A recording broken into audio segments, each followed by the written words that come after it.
Welcome back to Mysterious Galaxies. I'm Todd, I've got my coffee in hand, and today we're exploring Between Two Fires by Christopher Buehlman. This 2012 novel blends historical fiction, horror, and theological exploration into a truly unique reading experience. Buehlman himself is a fascinating figure. He's a comedian, poet, and playwright who's deeply immersed in medieval culture. He's even known for his performances at Renaissance fairs, and his passion for this period shines through in every page. You can feel his fascination with medieval France in the vivid world building and the authenticity of the historical setting. But he's also grappling with some pretty weighty themes here, from redemption and salvation to existential despair, all while delivering an engrossing story. The story centers on Thomas, a disgraced knight who has fallen from glory to become a little more than a wandering brigand, surviving in a harsh, plague-stricken landscape of 14th century France.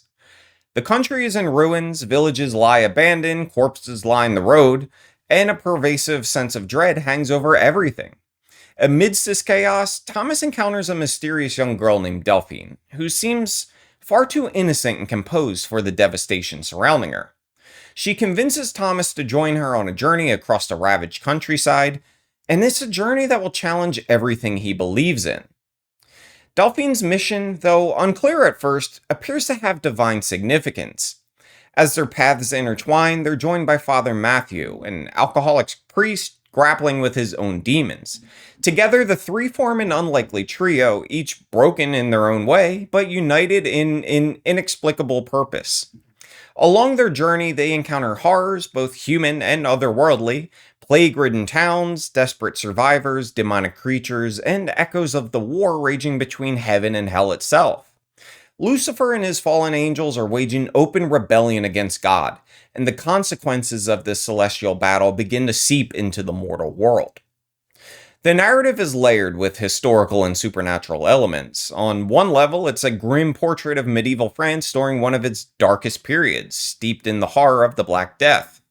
And on another, it's a deeply spiritual story, one that explores redemption, the nature of divine justice, and humanity's place within the cosmic order. As Thomas and his companions approach their ultimate confrontation with the forces far beyond their understanding, the novel evolves from a historical horror into something much larger. An epic supernatural exploration of salvation and the fight for humanity's soul. One of the novel's strengths is how it blends genres seamlessly. The historical realism, with vivid depictions of plague-stricken villages and the palpable sense of despair, grounds the story in an immersive setting. But as the plot unfolds, it ventures into the realm of the fantastical, with demons and angels becoming integral to the journey. And yet, even as these supernatural elements intensifies, the story never loses sight of its deeply personal focus on the characters, their flaws, and their growth. This book is fantastic, but it's not without its quirks. So let's just address a possible hang-up first, because I think it's going to really make or break your experience with the book. And that's Buehlman's use of anachronistic writing, or perhaps more accurately, its strict adherence to the tone and texture of a medieval period piece. This isn't just a story set in 14th century France, it's written in a way that feels like it could have been of that time. Buehlman's prose is often stark, unvarnished, and deeply rooted in the worldview of the medieval mind. You'll notice it in the way the characters speak, in the vivid and sometimes brutal descriptions, and in how the narrative confronts themes like faith and suffering and morality. This might catch some readers off guard, especially if you're coming in expecting a modern horror fantasy with contemporary dialogue or pacing. It's not that the book is inaccessible, but it does require a willingness to immerse yourself in a worldview and narrative style that's different from what you might be used to. For me, this period authenticity was a major strength, pulling me deeper into the world that Buehlman is creating. It feels grim and unrelenting in all the right ways, perfectly matching the bleakness of a plague-ravaged France. That said, I can see how this could be a hurdle for some readers. If you're not prepared for the language or the slower, more deliberate pacing that comes with a historically grounded tone, it might take some time to adjust. But if you lean into it, you'll find a level of immersion that makes the horrors and redemptions of the story hit even harder. Buehlman doesn't just set his story in the past, he makes you feel the past with all of its filth, fervor, and fear. In this way, the novel's commitment to being a period piece is both a challenge and a gift. It's not just an aesthetic choice, it's a fundamental part of how the story is told. And for readers who are ready to embrace that, it adds another layer of depth to an already extraordinary book. And for those who aren't, well, this is just going to be a really rough read. For me personally, I only really have two criticisms. The first is how the chapters often feel a bit disjointed, almost like a series of loosely connected vignettes rather than a single seamless narrative. There's not always a lot of reflection or a transition from one chapter to the next, which can make the story feel episodic at times. If you read Chaucer's The Canterbury Tales, you'll kind of know what I mean. It's not a frame narrative like Chaucer's work, but the chapters don't follow a traditionally cohesive plot. It's a storytelling choice that might take some getting used to if you're not expecting it or if you haven't come across it before. The second is that Between Two Fires shifts between genres and moods in a way that's daring, but also sometimes jarring.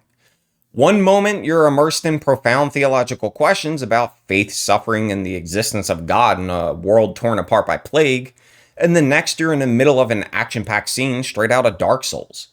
And then, just when you've caught your breath, Buehlman will drop in a bit of dark humor or levity that kind of takes you completely by surprise. This tonal shift was occasionally disorienting. While I appreciated the ambition and the willingness to explore different styles, there were times when I felt the lighter or more action-oriented moments undercut the emotional and thematic weight of the story. That said, if you stick with Between Two Fires, you'll find an exceptional novel. The character development in particular is fascinating. Thomas, Delphine, and Father Matthew aren't just characters. They're flawed, layered individuals whose personal journeys mirror the larger themes of redemption and salvation.